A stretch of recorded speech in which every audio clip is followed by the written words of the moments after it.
여러분 안녕하세요. 손 흔드는 학생이 별로 없네요. 여러분 다시 만나게 돼서 정말 반갑습니다. 지난 시간에 여러분들 나를 돌아보는 해외 인턴십 강의 잘 들으셨나요? 네. 도움이 많이 되셨어요? 네.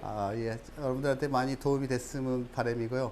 지난주에 이어서 해외 인턴십이 해외 취업이라든지 어떤 글로벌 기업에 취업하는 어떤 지름길이고 필수 조건이라고 말씀을 드렸습니다. 그래서 그에 이어서 왜 그런 해외 기업에 취업을 하는 데 있어서 그럼 어떠한 우리가 인재상이 돼야 되는지를 여러분들하고 같이 얘기해 보는 시간을 하겠습니다. 그래서 제목을 제가 why 글로벌 인재인가 라고 얘기를 드립니다. 우리가 이제 글로벌한 세계에 살지 않습니까? 여러분들도 많은 친구들도 외국 친구들도 많고 여러분들도 외국에 많이 나가기도 하고 하는데 그러한 글로벌한 시대에 우리는 글로벌한 인재로 성장해야만이 여러분들이 이 시대를 정말 앞으로 대한민국의 이 밝고 희망찬 미래를 끌고 갈 수 있다. 저는 그렇게 생각을 합니다. 그럼 강의를 시작하겠습니다. 이런 글로벌 인재를 제가 설명하기 전에 여러분들이 아셔야 될 게 우리 한국의 경제의 역사에 대해서 좀 알아줬으면 좋겠다는 생각이 듭니다. 사실 여러분도 아시다시피 우리가 이제 지난 1945년 강복 이후에 지금까지 정말 쉼없이 여러분들의 선배, 여러분들의 부모님, 여러분들의 할아버지들이 열심히 달려서 오늘의 정말 세계에서 경제대국 11위에 달하는 국가가 됐습니다. 그래서 이런 경제 강국이 오늘이 되기까지 상당히 많은 우리 여러분 선배나 여러분 부모님 노력을 해왔는데 지금 2015년도에 무려 세계 우리가 GDP 면에서 11위입니다. 11위. 축구보다 잘하죠.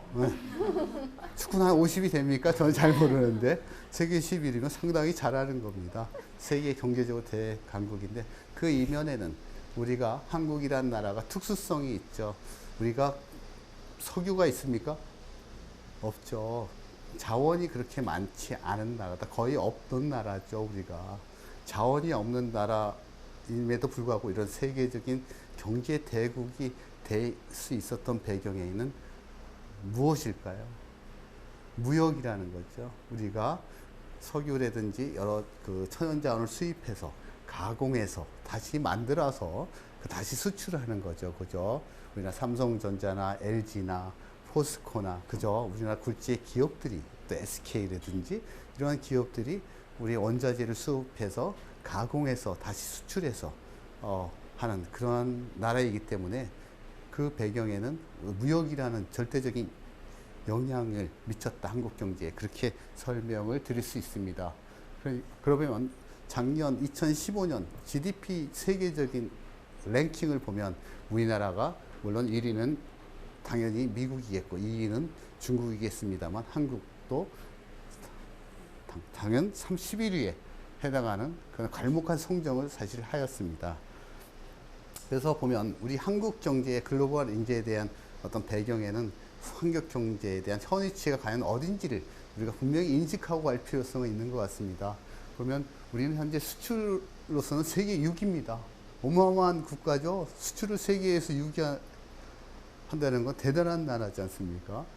그래서 무역 의존도가 90%입니다. 여러분들 무역 의존도라고 하면 우리가 수출하는 양, 그 다음에 수입하는 양을 다 더해서 GDP로 나누는 겁니다. 우리나라 경제가 전체 무역에서 얼마만큼 차지하고 있느냐를 우리가 무역 의존도라고 하는데 무역 의존도가 무려 90%입니다. 결국 이 얘기는 대한민국은 무역을 하지 않으면 상당히 망할 수 있는 나라죠. 그죠? 내수만 가지고 자원도 없는데, 그죠? 그만큼 무역 의존도가 되게 높고, 그 다음에, GDP 면에서도 세계 11위의 강국이고, 또 1인당 GDP가 약 28,000불 정도, 되는 강국이 됐습니다. 1950년도에는, 얼마나 됐을까요? 우리 1인당 GDP가 70불밖에 안 됐습니다. 70불. 1인당 GDP라면 한 사람이 1년에 버는 돈, 70불이면 당시에 8만원, 7만, 요새 한으로 따지면 한 8만원밖에 안 되는 거죠. 1년 동안.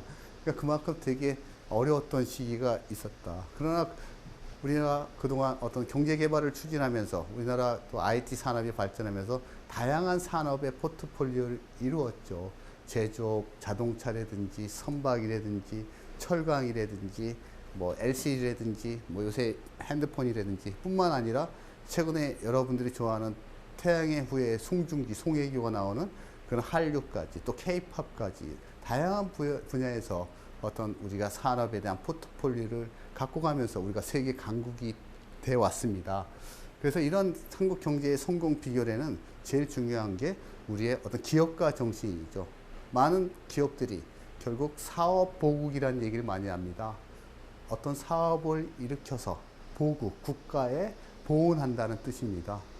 우리가 이제 어떤 기업을 만들면 거기엔 종업원들, 고용자들이 있고, 그죠? 고용자들이 있으면 일을 해서 소득이 창출되고, 소득이 창출되면 거기에서 많은 가족들이 또 생계를 유지하고 하는 그 기업의 어떤 사업 보국의 기업가 정신이 상당히 강했었고, 또한 우리가 1970년대 그 새마을 운동 여러분들 들어보신 적 있으세요?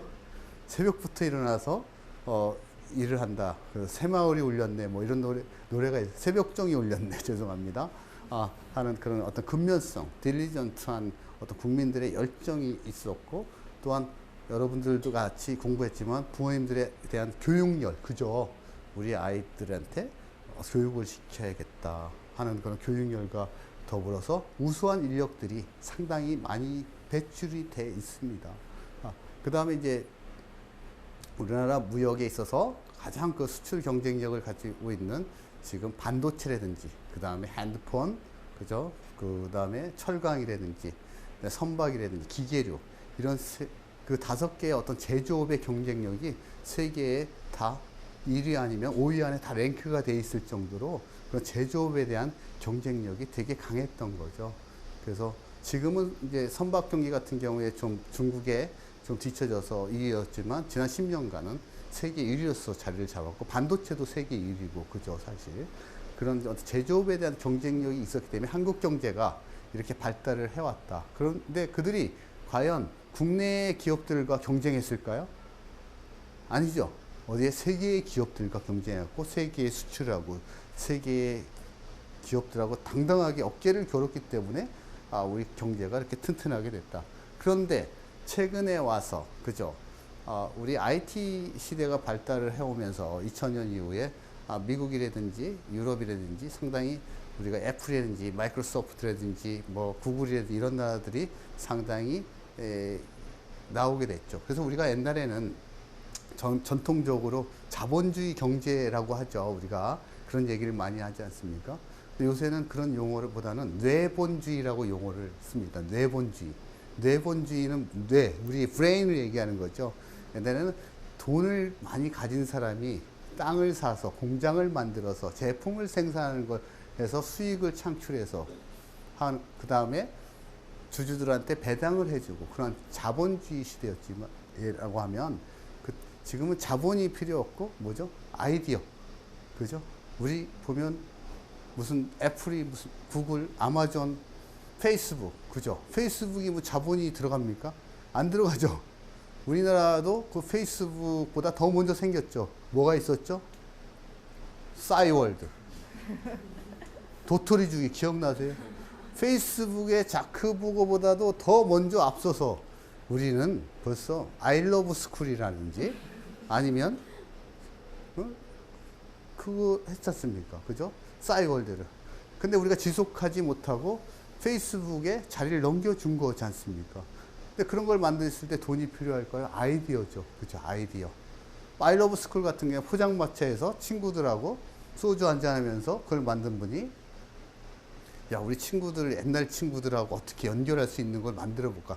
초등학교 때 내 짝이 정말 예뻤는데 걔를 좀 찾고 싶은데, 그 다 시대가 지나가면 연락처도 없고 주소밖에 없잖아요. 앨범 찾을 수 없잖아요.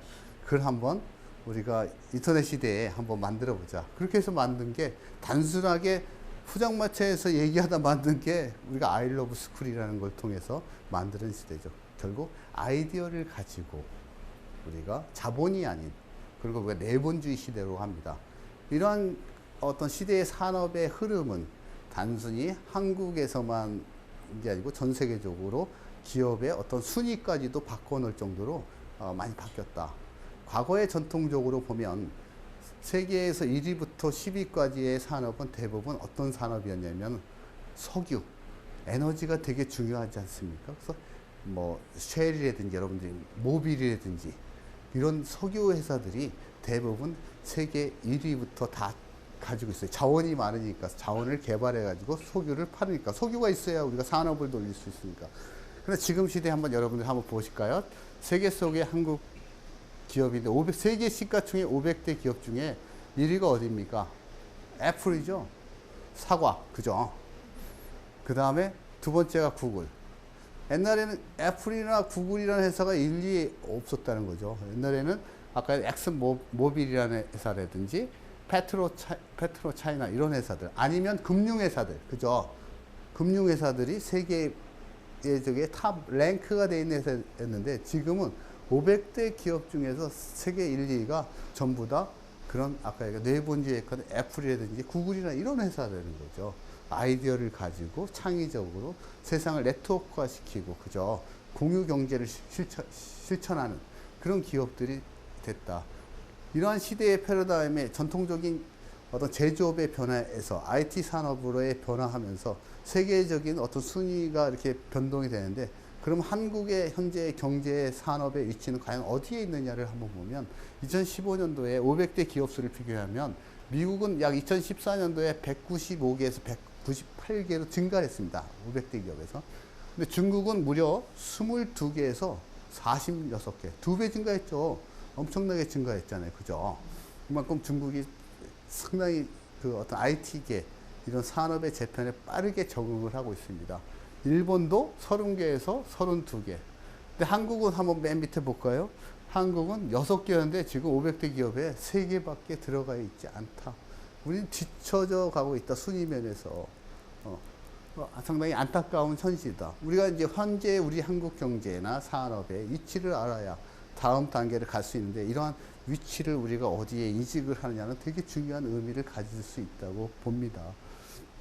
그래서 우리가 이제 한중일 축구도 우리가 일본하고 하면 무조건 이겨야 되고 그죠? 중국은 대한공포증이 있어서 한 번도 한국을 못 이겨.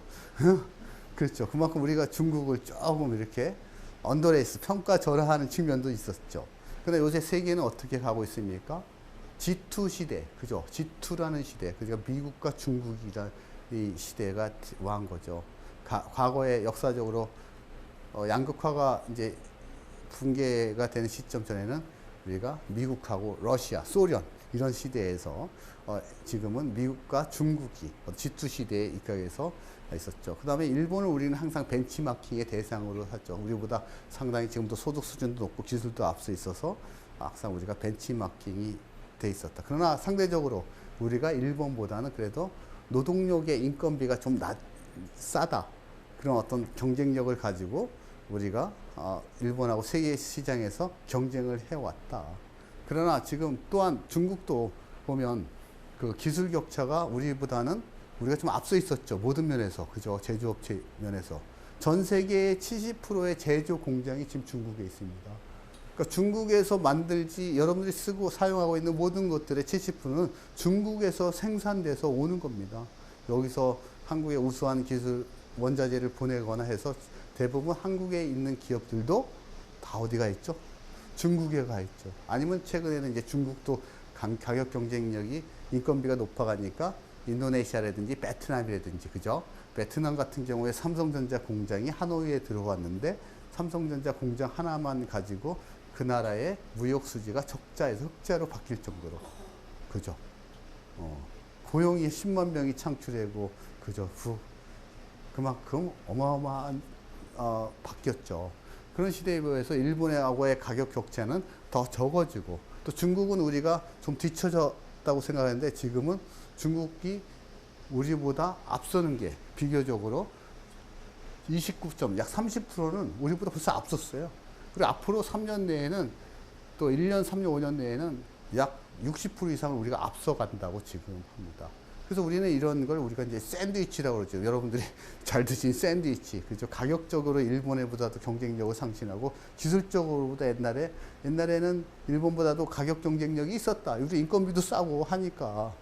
또 중국보다는 좀 우수한 기술 중국보다 낫는데 지금은 둘 다 아니다.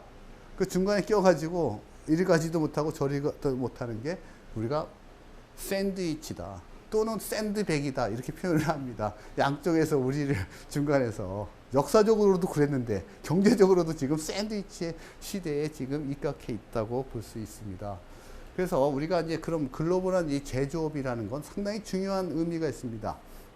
여러분들이 역사적으로 우리가 보면 산업혁명이 시작으로 한 그 산업 출발한 국가인 영국의 예를 들면 해가 지지 않는 나라. 그죠? 처음에 산업혁명으로 우리 제조업을 처음 스타트 시켰던 영국이 가장 지금 어려워하는 경제가 결국 제조업 때문에 없습니다. 제조업이 없기 때문에 별로. 그래서 제조업이 다 가격 경쟁력이 없어지고 그래서 영국을 우리가 이제 보면 표현을 하면 영국에는 퀸 앤 잉글리시만 있다. 이렇게 누가 표현을 합니다.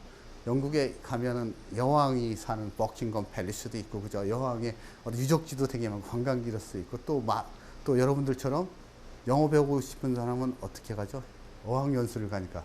그러니까 영국에는 퀸 앤 잉글리시, 여왕하고 영어밖에 없다고 그렇게 표현할 정도로 그만큼 제조업이 경쟁력이 상실해서 최근에 이제 블랙시트죠. 그죠? 그런 것도 마찬가지 어려움을 상당히 겪고 있는 거죠. 제조업의 경쟁력이 사실 우리나라를 지탱하는 가장 근본적인 이유인데 이전 제조업의 경쟁력도 점차 우리가 그 중국이라든지 다른 개발도상국들이 우리를 넘보고 있다. 그런 시대에 와 있습니다. 그럼 2015년도에 보면 우리 한국의 제조업의 글로벌 경쟁력 수위는 한 5위 정도 된다고 한 25년에. 그러나 2020년이 되면 우리보다 인도가 이제 최근에 IT 기술이 아주 급성장해서 우리를 제끼고 그들이 5위, 6위라고 우리가 딜로이트에서 글로벌 제조업 경쟁력 지수의 통계에 의하면 그렇다고 합니다. 그래서 우리의 제조업 경쟁력도 그렇게 만만치 않다, 녹록하지 않다 그렇게 말씀을 드릴 수 있습니다. 그래서 우리가 이제 그런 글로벌 인재가 많이 있어야 그죠? 그런 제조업 경쟁력도 있고 단 서비스 분야, 뭐 창의적인 디자인 분야 여러 가지 산업에 있어야 되는데. 그런 글로벌 인재에 대한 어떤 국제 경쟁력 지수를 매년 발표를 합니다. 그래서 싱가포르 인스텔이라는 기구에서 발표를 올해 1월 달에 했어요. 2016년 1월 달에 해봤습니다. 그래서 GTCI라고 하는데 글로벌 탤런트 컴피티티브 인덱스라고 합니다. 발표인데 우리나라는 축구보다는 좀 잘하는 것 같아요. 순위가 보니까 37위다. 37위. 그죠? 자, 세계적으로 제일 글로벌 인재의 경쟁력 지수가 많다는 나라니까 스위스. 되게 특이한 게 여러분 싱가포르 가보셨죠? 마이나 베이 샌즈 있는데 그죠? 거기 위죠. 싱가포르가 위이고 그죠? 룩셈부르고.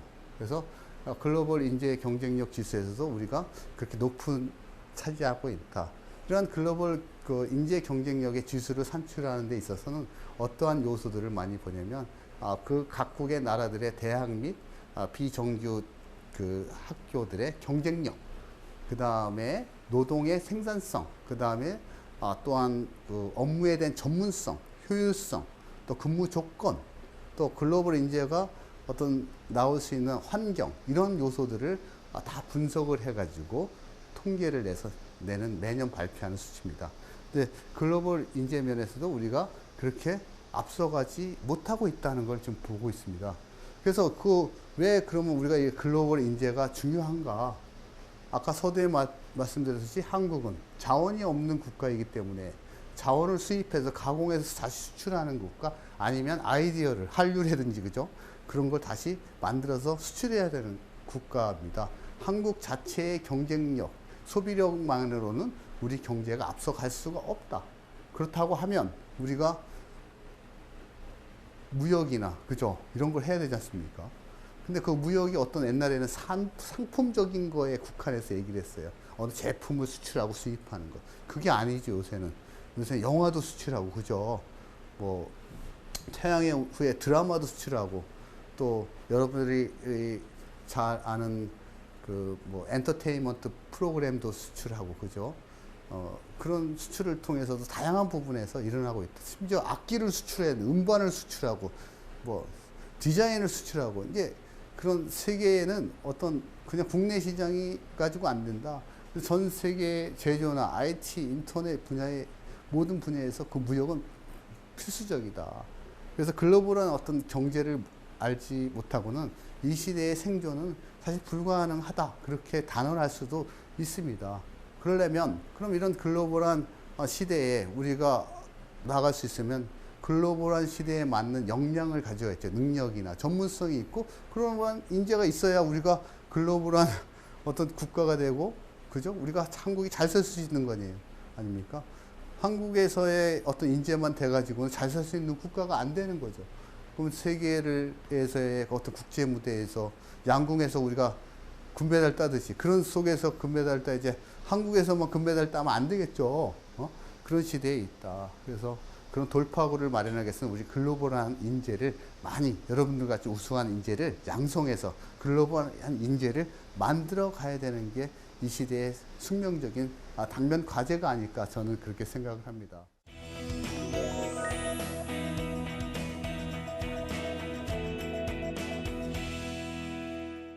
근데 이제 그럼 글로벌 인재는 뭐 영어를 잘해서 해야 되느냐, 어떤 특정한 능력이 있어야 되느냐.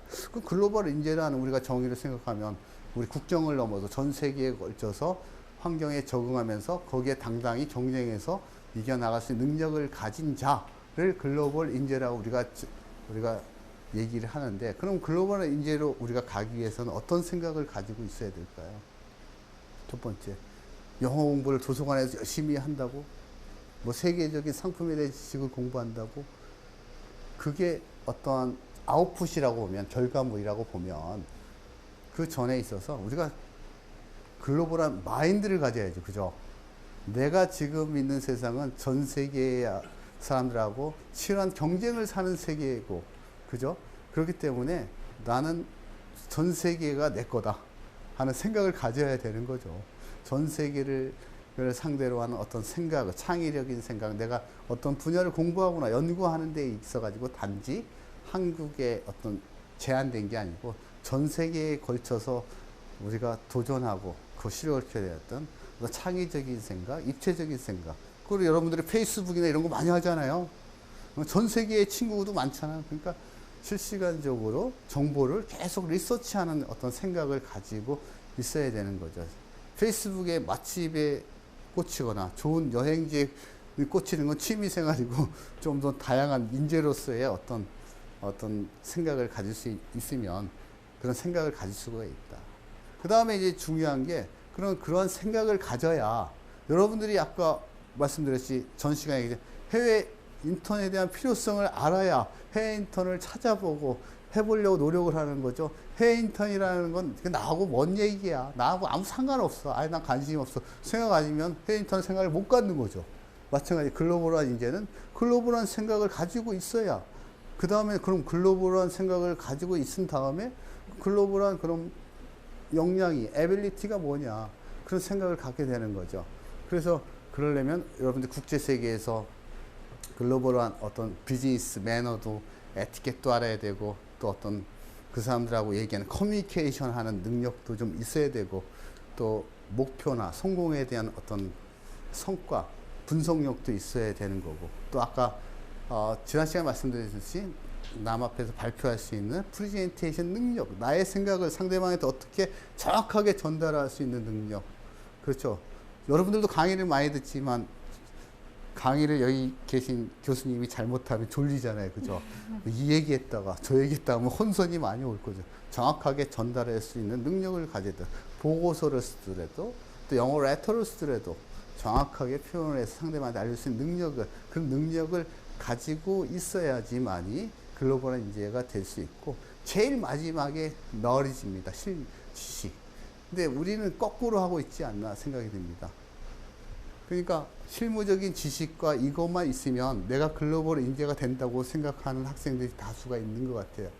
그래서 저는 냉정하게 얘기를 합니다. 도서관에서 공부하는 친구하고 절대 사귀지 마라. 제가 쓴 책에 있습니다. 물론 공부를 도서관에서 하는 게 나쁘다는 것이 아니라 다양한 거를 습득하기 위해서 그 시간을 할애해야 되는데 너무나 한쪽 면에서의 지식을 습득을 한다는 얘기죠. 그러한 지식은 앞서서 글로벌한 생각을 먼저 가져야 되겠죠. 그죠? 야, 전 세계를 상대로 내가 뭔가 해보겠다는 도전 정신. 그죠? 일단 상대를. 그 다음에 그걸 위해서 내가 어떠한 역량을, ability, 소통과 커뮤니케이션 할 수 있는 능력, 이런 걸 가져야겠다는 생각을 가진 상태에서 지식을 쌓으면 훨씬 더 할 텐데, 우리 거꾸로 하는 거죠. 그죠? 지식만 쌓고, knowledge만. 그죠? 영어 실력을 많이 쌓는다, 무슨 자격증을 짠다.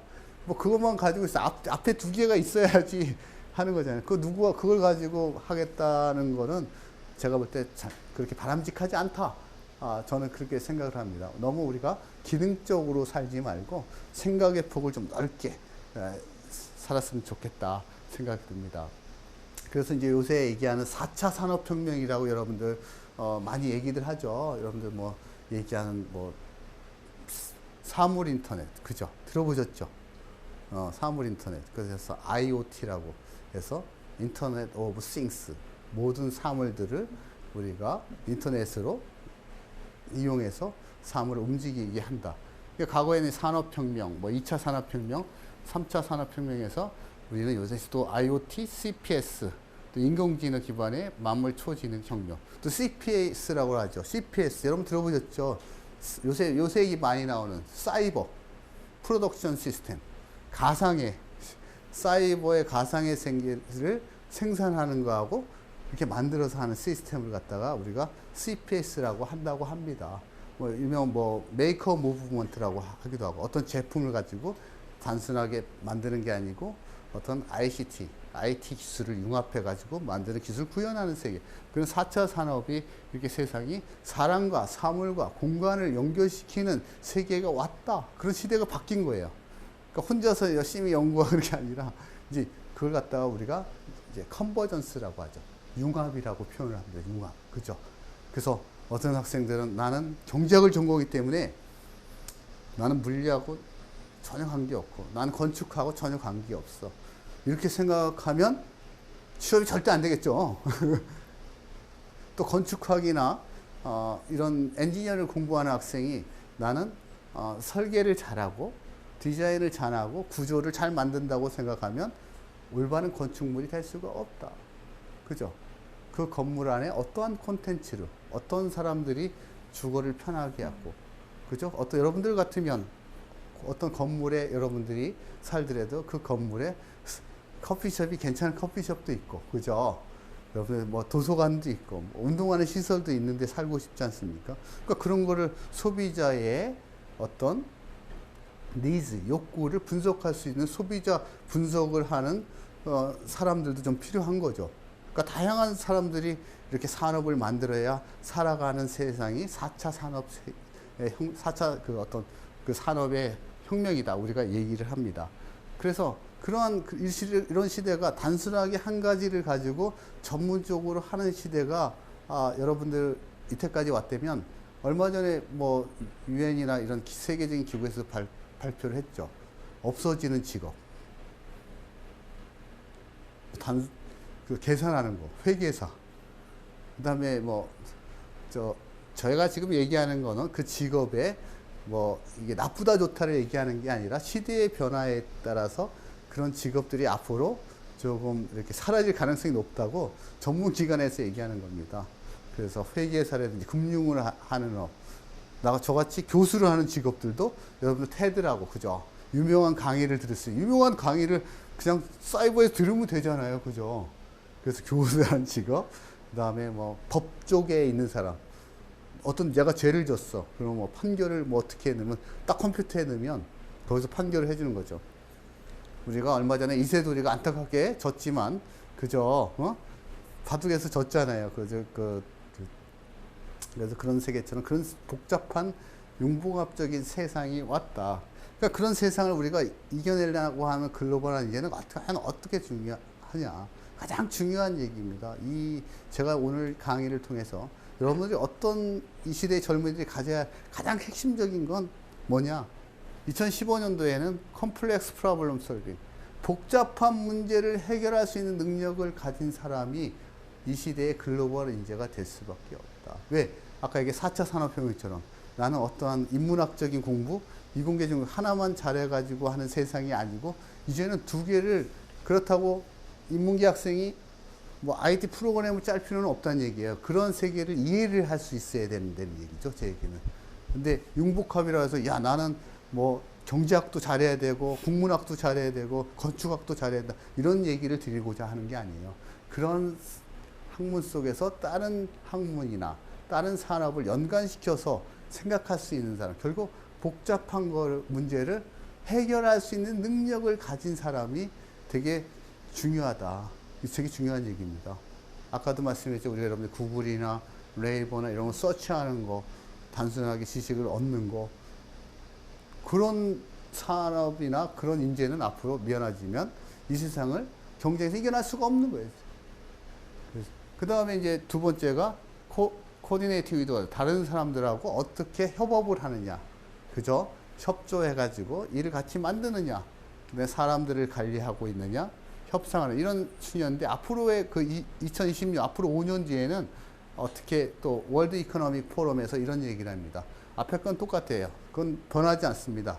복잡한 문제를 해결할 수 있는 능력을 글로벌 인재가 앞으로 시대를 이끌어 가는 건 되게 필수적이다. 그러니까 여러분들도 어떤 지금 취업 준비를 하면서 단순한 거나 복잡한 걸 자꾸 해결할 수 있는 능력 기획을 할 줄 안 되면 여러분들이 글로벌 인재 분명히 성공할 수가 있다고 생각합니다. 두 번째가 크리티컬 싱킹이죠.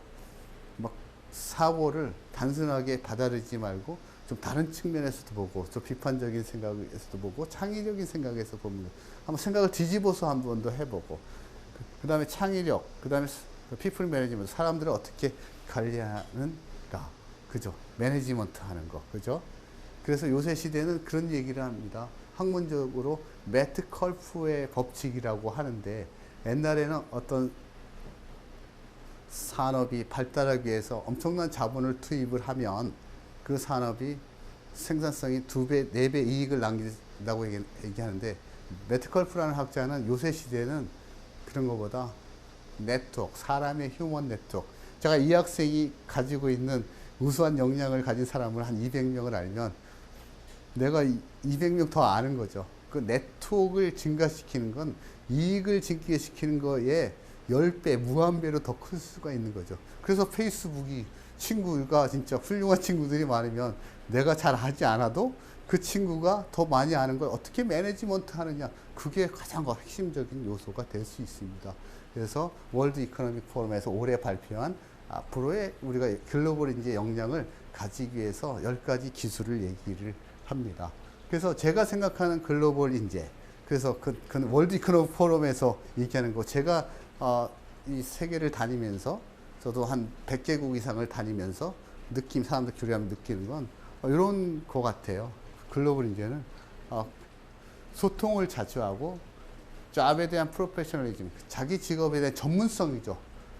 이 있어야 되고, 글로벌한 에티켓이 있어야 되고, 정말 여러분들이 해외 다니면서 얘기하는데 그 사람하고 매너가 있고 어느 정도 있어야지 만나. 친구도 마찬가지 아니겠어요? 매너 없는 친구들하고 여러분들 잘 만납니까? 맨날 약속하면 늦고, 그죠? 저 친구는 항상 뭐 하려면 맨날 늦죠. 맨날 차가 막힌대.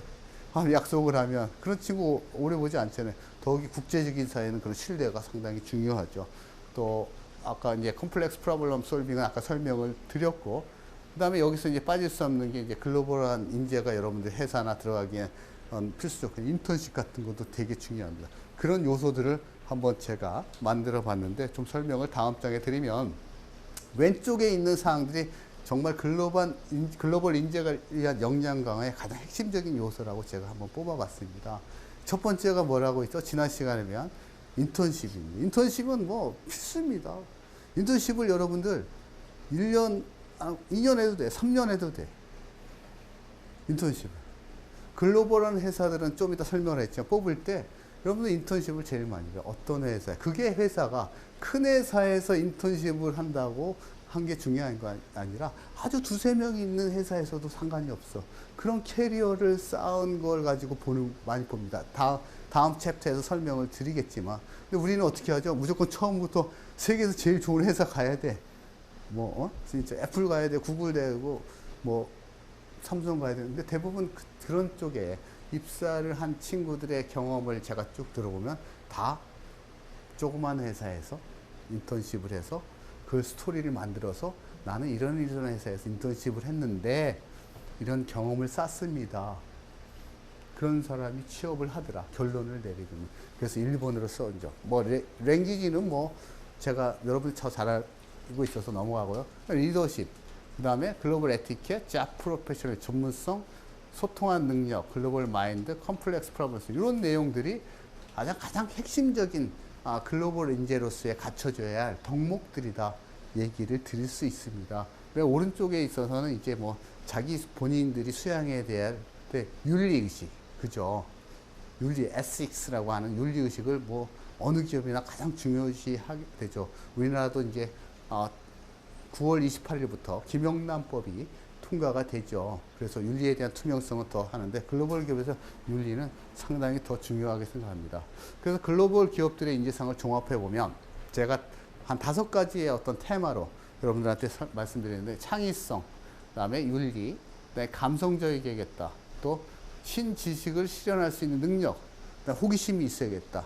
그러니까 기존에 해왔던 걸 갖다가 계속 연구하는 게 아니고 새로운 지식을 가지고 계속 탐구하려는 능력을 가진 자들이 글로벌 인재상이 앞으로 될 수가 있고, 그래서 더 중요한 건 여러분 즐겨야 됩니다. 인생이 뭐죠? 행복해야 되잖아요. 행복하다는 건 내가 지금 이 순간에 재미가 있어야 돼. 펀해야 된다. 재미가 있어. 내가 일을 하는데 뭐 엔터테인먼트가 뭐 노래하고 춤추고 맨 이것만 엔터테인먼트가 아니에요. 일하는 것도 엔터테이너가 돼야 돼. 일을 즐길 줄 아는 사람. 내가 지금 하고 있는 일을 어떻게 하면 재밌게 할까? 어떻게 하면 잘할까? 그것도 엔터테인이라는 건 꼭 우리가 케이팝을 하거나 뭐 텔레비 드라마 하거나 그런 엔터테이너, 공연을 하거나 뮤지컬 하는 것만 엔터테이너가 아니다. 일도 엔터테이너예요. 재미있게 하고 이걸 어떻게 하면 재밌게 만들까? 아이디어를 어떻게 재밌게 상대방을 구사하고 소통을 하고 그걸 엔터테이너, 워크 엔터테이너라고 제가 얘기를 해봅니다. 워크, 일의 중심에 그걸 즐길 줄 아는 사람들이 좋겠다 생각입니다. 실제로 그래서 보면 글로벌 기업들의 인재상을 한 몇 회사를 뽑으면 구글 같은 경우에도 보면 퍼스펙티브하고 우리가 계획된 일을 잘 준비할 수 있는 사람, 호기심이 많은 사람, 그 다음에 여기 보면 패션 크레이트 투 런 이것도 뉴 챌린지인데 도전을 하려는 사람들이죠. 새로운 걸 도전을 하려는 사람들. 그 다음에 마이크로소프트도 마찬가지고 통합적이고 정직하고 개방적이고 뭐 개인의 능력, 그다음 건설적인 자기 비판이 있고 또 국내에 대한 100대 기업을 종합적으로 어느 연구기관에서 조사를 했습니다. 했더니 슈퍼라고 그래. 슈퍼 글로벌 인재상이 보면 슈는 S는 스페셜리티 전문성에 있어야겠다. U는 언컨벤셔널티 도전이죠. 컨벤션은 이게 보수적인 건데 언컨벤션 그러니까 기존에 얽매이지 않은 그런 생각. 그 다음에 파이오니아 그죠. P는 파이오니아는 도전하는 거예요. 선구자적인 입장. 에스컬리티 아까 윤리성, 레스폰시빌리티 어떤 책임성 이런 걸 얘기를 합니다. 그래서 글로벌 기업들의 인재상은 이렇게 도전하고 감성적이고 일을 즐기고 새로운 지식을 배우는 사람들, 또 윤리를 잘 지키는 사람들, 이런 사람들의 어떤 인재상을 우리가 글로벌 인재들이 원하는 인재상입니다. 그럼 여러분들은 이런 생각을 생각하여서 여러분들이 공부하고 한다면 더욱더 글로벌 기업 아니면 글로벌 인재가 될 수 있는 가능성이 전 높다고 얘기를 드릴 수 있습니다. 그래서 이제 그 마지막 챕터인데 그 글로벌 기업의 취업 트렌드를 우리가 보면 글로벌 인재가 된다고 생각할 때 여러분들한테 사실 이런 게 참 도움이 좀 많이 될 것 같은데 절대 어느 정해져 있는 채용을 주로 많이 하지 않는다. 그러니까 아무 때나 한다. 대부분 기업들이. 그러니까 이때까지 한국의 기업들이 채용 형태가 언제? 10월에 상반기, 하반기에 시험을 보고 사트를 보고 삼성 같은 경우 예를 들어서 서류 지정해서 면접하고 집단 토론을 해서 면접을 보던 시대였다면 앞으로의 글로벌 기업들은 그렇게 하지 않고 필요한 인력이 생길 때마다 뽑는다. 수시로. 그러려면 어떻게 하겠어요? 수시로 아까 얘기했죠. 북마크 해놓고 즐겨찾기 하고 찾아봐야겠죠. 그 다음에 추천을 받고 헤드헌터 채용 설명회도 하지만 대부분 수시 채용이 대부분이라는 것. 두 번째로 이제 경력 같은 신입을 선호하는, 아까 얘기한 인턴도 경력에 들어가는 겁니다. 경력 사원이. 그래서 경력 같은 신입 사원을 선호하고, 실제 영어 실력도 상당히 중요하죠. 그런 글로벌 기업은 영어를 하는데 인터뷰를 반드시 2번에서 3번을 합니다. 인터뷰를, 전화 인터뷰를 한 4, 50분 하는 경우도 있고요. 그 다음에 현재 온사이트 인터뷰라서 실제로 가서 인터뷰를 하는데 2, 3번을 하기도 합니다. 그 다음에 네 번째, 직무 중심, 일을 중심으로 채용을 해요. 전체를 채용해 놓고 부서를 배치하는 게 아니고 그 자리가 비면 채용을 하게 됩니다. 그래서 그런 직무 중심으로 채용을 하게 돼서 그런 종합적으로 2, 3번에 걸쳐서 이 지원하는 학생이 아까 얘기한 도전 정신이 있고, 그죠?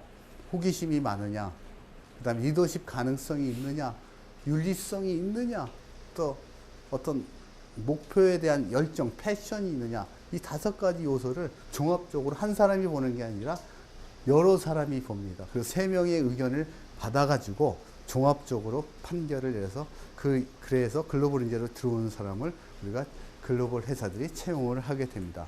그래서 이런 그 글로벌한 기업의 채용은 첫 번째, 인턴십을 잘 준비를 여러분들이 이제 학교 다닐 때 하는 거죠. 그죠? 학교를 다니거나 졸업하는 사람들도 인턴십을 뭐 꼭 이제 내 20대 해야 된다 그런 생각을 가질 필요는 없습니다. 30세까지도 해도 돼요. 그래서 해도 되고, 수시로 취업을 정보를 확보하고, 그죠? 아까 북마크에서. 그래서 인턴십의 경력 관리가 되게 필요해요. 조그만 회사도 상관이 없다. 해라. 그 다음 세 번째로, 자기만의 어떤 지원 등이, 나는 이 회사에 내가 왜 필요한 건지를 분명하게 표시를 해줘야 되는 거죠. 글로벌한 회사들한테는. 그 다음에 그런 회사들에 대해서, 외국계 기업이 많으니까 그런 기업에 대한 문화를 충분히 이해를 좀 숙지를 해야 됩니다. 인터뷰할 때. 문화가 좀 다르냐. 우리나라처럼 옛날에 어떤 회사들은 예스맨을 강조하는 경우도 있죠. 뭐 그렇지 않습니까? 예, 맞습니다. 그게 아니라 나의 생각에 반대되는 생각을 얘기할 수 있는 능력, 토론을 할 수 있는 능력, 그런 사람이 좀 필요하고, 그 다음에 나는 아까 얘기했잖아요. 어떤 업무를 조그만 해서 해봤지만 요 분야는 내가 좀 전문성이 좀 있다. 그런 얘기를 해줘야 되는 거죠. 그러니까 이때 글로벌한 인재는, 그러니까 그냥 나는 영어를 잘하고 어디 봉사활동을 하고 뭐 그런 여러분들이 쉽게 해서 자소서라고 얘기하는 그런 거는 기업의 입장에서 볼 때 기업의 인사 담당하는 분들이 한 10초밖에 안 봅니다. 그러니까 다 보지는 그냥 다 넘기죠. 그냥 안 봐. 그러니까 그런 걸 여러분들 계속 쓰고 있는 거야. 수십 군데. 그건 종이 낭비고, 그죠? 국가적인 낭비라는 얘기죠. 이런 사항들을 좀 쓰이고, 대부분 글로벌한 기업은 아까도 말씀드린 인턴십을 배경으로 2, 3군데 조그만 해서 다녔던 걸 가지고 다시 큰 데로 도전하는 사람들을 많이 선호해요. 처음부터 우리가 똑똑할 수가 없잖아요. 그래서 이런 사항들이 어떤 글로벌 인재가 되기 위한 여러 가지 역량이 많고, 그런 되기 위한 과정은 많은 방법론이 있겠지만, 인턴십을 배경으로 자기의 스토리를 만들어 가는 역량을 갖추는 게 여러분들이 글로벌 인재로 성장할 수가 있다. 그래서 마지막으로 여러분들한테 이제 좀 얘기를 드리고 싶은 건, 절대 남하고 비교하지 마라. 비교를, 내 인생은 my life is own, 내 거잖아요. 그죠? 그 사람 행복한 거, 내가 행복한 거 할 수 있는 길을 비교한다는 건 불행한 일이에요. 그죠? 자기가 즐길 수 있고 자기가 잘하는 걸 최대한 능력을 최대화시키는 되는 거죠. 그 다음에 정말 여러분들이 sincerity, 성실해야 됩니다. 불성물물, 우리 중용에 나오는 얘기지만 성실하지 않으면 아무것도 얻을 수가 없어. 내가 어떠한 분야에 3년 동안, 우리가 책도 그런 책이 있죠. 만시간의 법칙. 하루에 3시간씩 10년을 하면 정말 그 분야에 전문성이 있다. 여러분들이 하루에 3시간씩 똑같은 일을 10년 해봐. 전문화를 시킬 수 있어. 그게 성실성이거든요. 그러니까 성실해야 돼. 그 분야에 대해서. 근데 요새 트렌드 많은, 다 그런 건 아닌데 어떤 분들은 이 회사 한 1년 다녀. 계속 10년간 1년씩 다녀. 연봉이 10년 동안 변한 게 없어. 참 안타깝죠, 사실. 그 다음에 이제 제일 중요한 마지막은, 항상 우리가 어떤 일을 하더라도, 뭐, 글로벌한 인재적인 측면에서 전 세계 사람들을 배려하고 상대방의 입장에서 생각할 수 있는 말. 내가 보고서를 만들더라도, 내가 여기서 발표를 하더라도 내가 듣는 사람들이 이걸 어떻게 생각할지 알고 내가 발표를 하고 메일도 보내고, 똑같은 여러분들이 메일을 보내더라도 물품을 납품한다고 얘기해 봅시다. 텔레비전을 100개 보냈습니다 하는 사람하고 그냥 이렇게 무더운 날씨에 고생이 많으십니다. 멘트를 하나 더 써주고 마지막에 더운 날 건강에 유의하십시오. 이렇게 써주는 멘트 한마디가 여러분들의 어떤 네트워크도 더 넓혀줄 수 있고, 그런 게 다 배려고 도덕성이고 어떤 성실성에 입각한다는 거죠. 그래서 여러분들이 정말 대한민국 미래는 여러분들에 달려 있습니다. 이제는 한국과 일본, 중국 샌드위치에 우리 있는 입장에서 여러분들이 글로벌 인재로 성장해줘야 대한민국의 앞길이 열립니다. 전혀 걱정하지 마십시오. 지금부터도 여러분들 할 수 있습니다. 제일 중요한 건 어떻게 마음 먹느냐에 첫 발을 뛰는 게 어려운 거지, 여러분 뛸 수 있습니다. 그래서 여러분들이 앞으로 승승장구하기를 빌면서 오늘의 강의를 마무리하겠습니다. 감사합니다.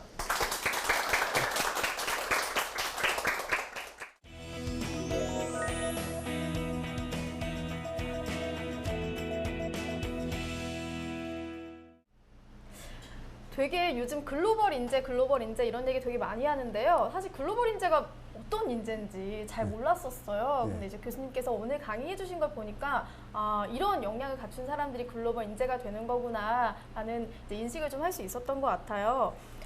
아까 말씀하시던 것 중에 이제 자기 생각을 발표하는 능력이 정말 중요하다라는 말씀을 하셨는데, 이런 능력을 좀 어떻게 키울 수 있는지 궁금하다는 질문이 있었어요. 네, 중요한 질문인 것 같습니다.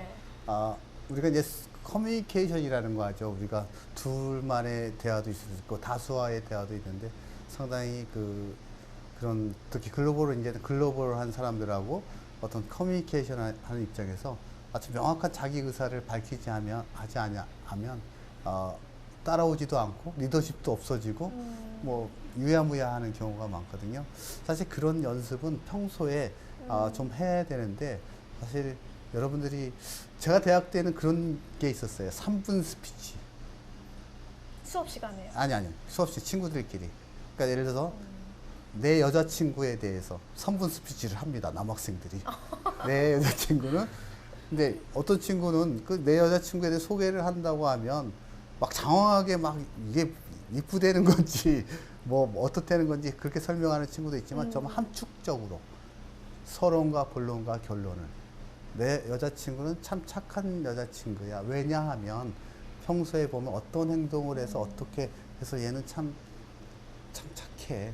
그래서 나는 내 여자친구가 너무 자랑스럽다. 이렇게 주어진 시간 내에 자기 의견을 간략하게 얘기할 수 있는 능력을 평소에 여러분들도 할 필요성이 있습니다.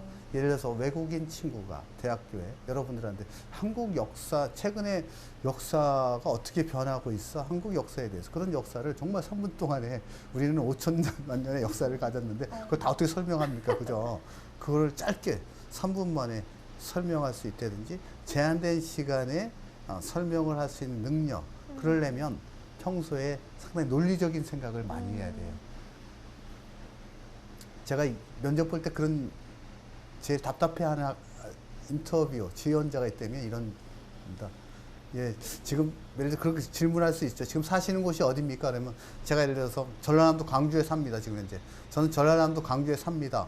딱 그렇게 대답해 주시면 되는데, 저는 어렸을 때 부모님이 군인이라서 강원도 춘천에 살다가 초등학교 때 아버님이 이선해서 한 3분 얘기합니다. 그건 듣고자 하는 얘기가 아니죠, 사실. 그러니까 자기 상대방이 얘기하는 걸 정확하게 전달할 수 있는 게, 평소에 그러니까 논리적으로 생각하는 거 발표하는, 친구들끼리 모여서 그거는 하루아침에 이루어지지 않습니다. 그런 연습을 친구들끼리 3분 스피치, 5분 스피치, 주제를 놓고 토론하는 능력. 어쩌면 뭐 미국 대학이나 이런 그런들이 잘한다는 거는 우리가 배워야 되는데, 그런 걸 잘하는 것 같아요. 토론하는 거. 내 생각은 이런데 저 생각은 어떻습니까? 그걸 잘하는데, 우리는 원사이드하게 하는 걸 좋아하죠. 제가 일방적으로 얘기하고 그냥 그렇지 않습니까? 예.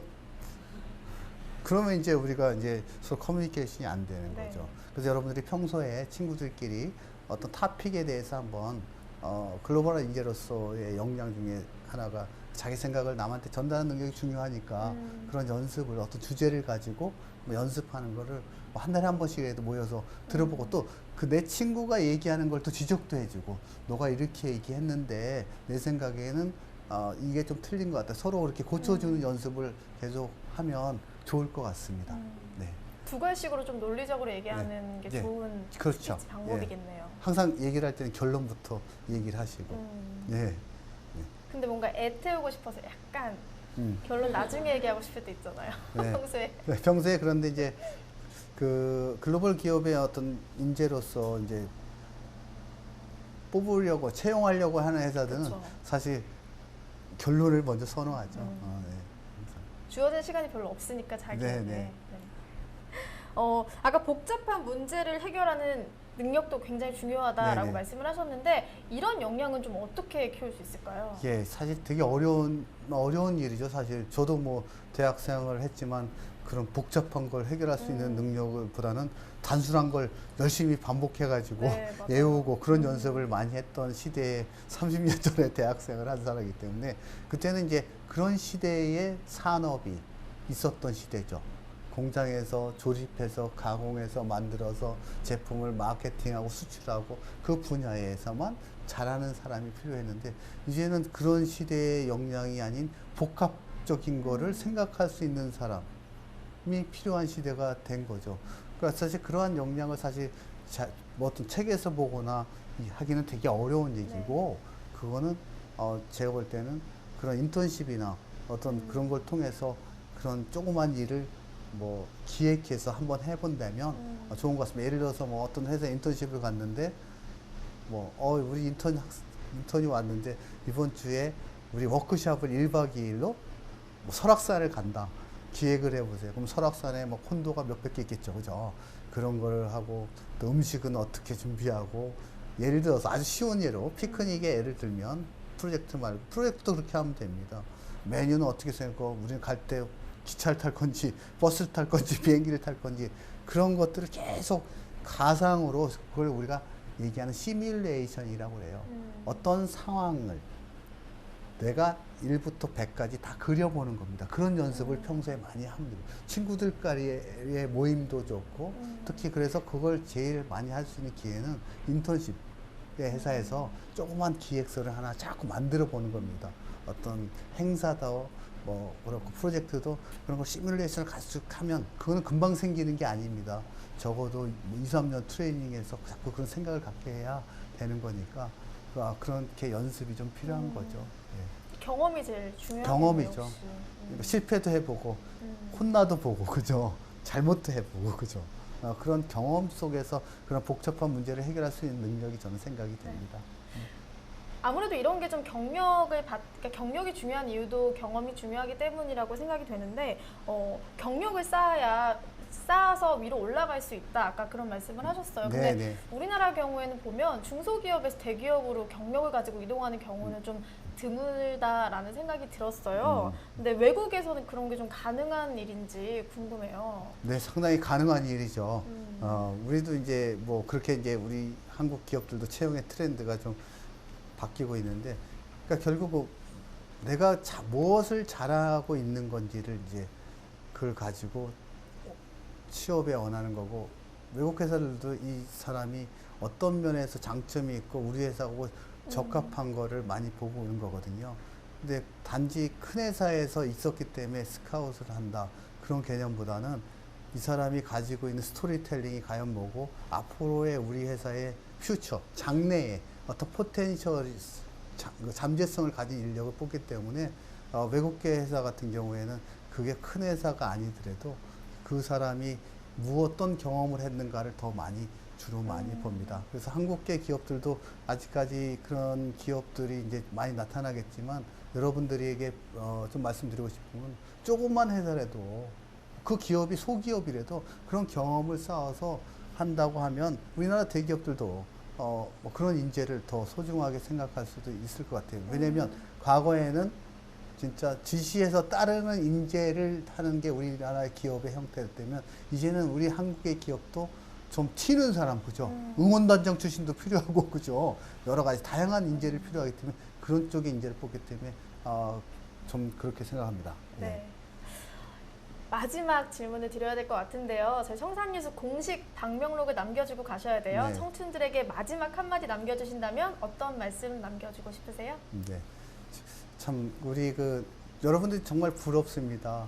참 무엇보다도 마지막으로 당부드리기 전에 너무 젊다는 게 청춘이고 청춘은 너무 뜨겁잖아요. 여러분들에게는 무한한 도전의 가능성이 많습니다. 그리고 제가 마지막으로 당부드리고 싶은 건 인생은 영원한 오픈북이다. 공부를 해서 쓰는 게 아니라 답은 오픈북이에요. 여러분들이 어떻게 쓰느냐에 따라서 다른 건데 그러기 위해서는 여러분들이 우리 청춘들이 좀 꿈을 많이 가졌으면 좋겠어. 그냥 현실보다 자꾸 꿈이라는 거는 도달할 수 없지만 그런 꿈을 자꾸 꿔야 도달할 그 차선이라도 되는 거거든요. 자꾸 생각을 해서 꿈을 자꾸 꿔야 그 꿈에 대한 기대감도 있잖아요. 그죠? 내가 좋은 차를 사고 싶어. 그래서 돈을 모아야지. 그러면서 하는 꿈을 꾸듯이 여러분 젊은 아름다운 청춘들이 계속 그 어떤 미래에 대한 꿈을 꾼다고 하면 여러분들이 반드시 여러분의 꿈은 언젠가는 이루어진다. 포기하지 말고 그게 너무 좁급해하지 말고 꿈이란 거는 시간을 갖고 여유 있게 자꾸 점진적으로 여러분들이 스텝 바이 스텝 한 걸음씩 나아가는 게 때문에 꿈을 가질 수 있는 우리 꿈을 많이 가지고 꿈을 계속 꿀 수 있는 우리 젊은 청춘들이 되기를 바라겠습니다. 네, 오늘 말씀 감사합니다. 네. 여러분, 한 번쯤 내가 하고 싶은 일을 위해서 정말 최선을 다한 열정을 다해보신 적이 있으신가요? 이런 질문 저희 굉장히 많이 듣잖아요. 우리가 조금은 이런 질문에 좀 떳떳해질 수 있기 위해서 스스로 자신의 기회를 좀 개척해보는 그런 자세가 좀 필요할 것 같습니다. 멈춰있던 마음과 생각이 흐르는 시간 청산뉴스 오늘 강의 여기서 마치도록 하겠습니다. 고맙습니다. 감사합니다.